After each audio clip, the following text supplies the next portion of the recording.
wait, hold on a second, this is not clickbait, this is not BS. You are gonna be probably wasting a whole ton of time for a lot of you, maybe not all of you, but if you fall into the same trap that I did, you're gonna be saving a lot of time if you listen to what I'm about to say in this video.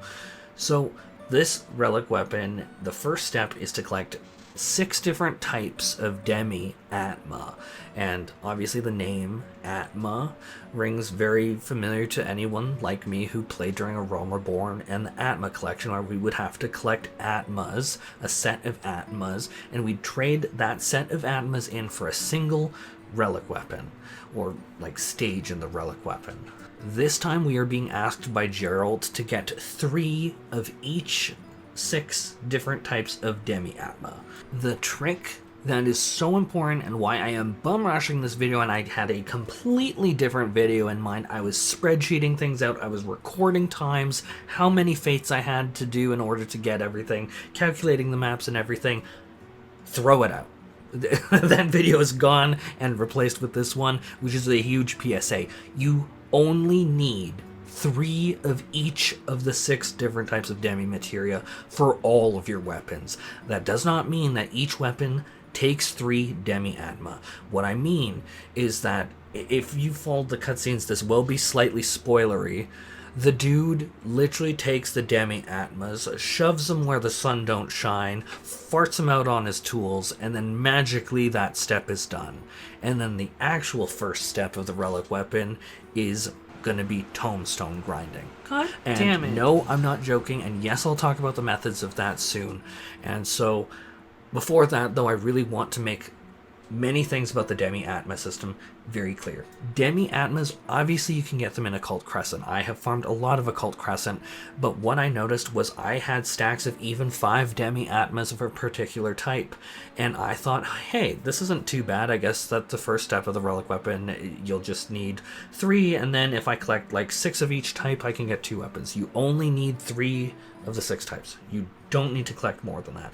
And it's very weird because when I go to the Expedition Trader, who you can trade in literally even the like upgrade materials, like the gold yarn, aether spun yarn, which is used to +2 your relic armor, which is going to be super useful. You can trade that for 10 silver pieces, but what I found fascinating is this NPC won't take your Demiatma extras and trade them for like even like 10 or 5 silver pieces, which is very weird. And so I was fully under the impression that this was a totally separate thing, but no, any Demiatmas over 3 of a stack is worthless to you.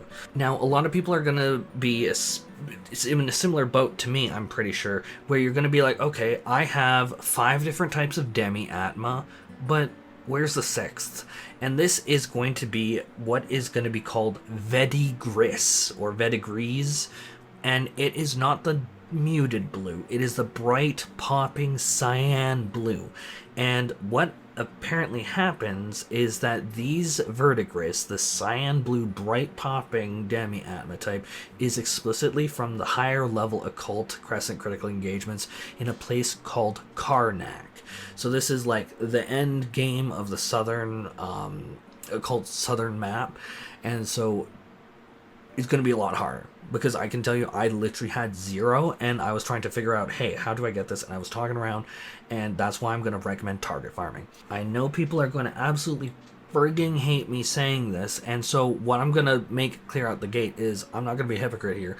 I would not just do fate grinding, which is what I'm going to be recommending very shortly, and I'm going to tell you the exact maps to go to for an exact particular Demiatma. But I would go in Occult Crescent, I'd try the content, see if you liked it, and there are a lot of jobs that I have to level up, and so I'm not done with Occult Crescent, nowhere even close. But it is important to rush this step, in my opinion, because the next step for the relic is going to be tomestone grind. So that means getting any method to get tomestones is going to be incredibly, massively like impaired if you wait until you get 3 of these naturally in like a week or 2. That's like a week worth of dailies. That's multiple relic weapons over the span of it. So I cannot stress why I'm treating this as more time sensitive, because if you're at 2,000 tombstone cap, you're at 2,000 tombstone cap. You're not going to have those carry over, and so really you're going to be losing a lot of your farming power. For the record, every single one of these phantom relics is going to cost you 1,500 of the uncapped tombstone type. I'm not talking poetics, I'm talking about God, I forgot the name. Heliometry. And yes, it definitely reminds me of Endwalker, but that's not the point of this video, so I'm not gonna bring it up much. But really, when it comes to target farming, which is absolutely my recommendation, if you have, like I did, and you have everything for 5 different types of Demiatma, and then you have 0 of, in my instance, the Verdigris, absolutely go and park yourself in Kazuma Uka, which is what I did, and I'm gonna try to remember to edit some of this on screen. I'm literally trying to rush this video out because this is such a big PSA. But if you do not have Verdigris Demiatma, go to Kazuma Uka, do the fates, grind out as many as you can, as quickly as you can, until you get 3, and then quit. Be done. You're done. Don't go more than 3. I did way too much farming because I was literally thinking that this would have to be a long-term farming method, and I was trying to find out exact timings, what I'd recommend, is it better than Occult Crescent for this or that, and just trying to farm out different Demiatma types on different maps. Fucking don't do that. Don't do that. Because you can see in my inventory, I literally farmed out 10 because I was literally crunching the math and crunching the numbers, because I really like to give you guys the best information that I can, and for better or worse, I am my own guinea pig, and so don't do what I did. Who cares how long it takes you to do the fates to get the Verdigris Demiatma? You just do the fates, you sit down, get 3, get it done.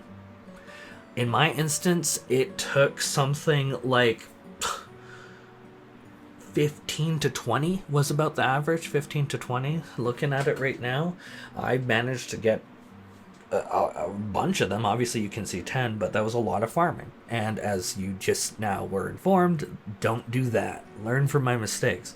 Now I'm going to tell you the other locations for other Demiatma. Shaloni is going to be the orange real Gar, not a Rothgar, a real Gar, so am I a fake Gar?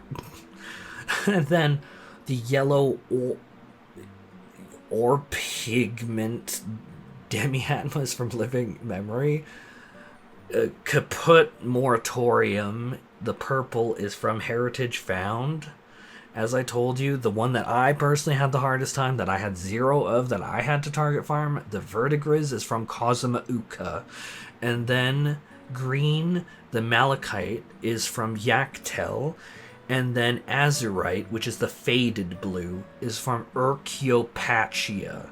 I'm just going to cut this video off here because people like their videos shorter, so I'm going to cut it off here. I'm going to make a separate guide on how I recommend you to farm tomes. And yes, farming inside of Occult Crescent is what I'm personally doing. That's what I'm doing right now. I'll think about the math when I'm in there waiting for critical engagements to pop. I'm getting this video out ASAP because this is actually such a huge point. Stop wasting your time. Don't grind out more than 3. Don't do it.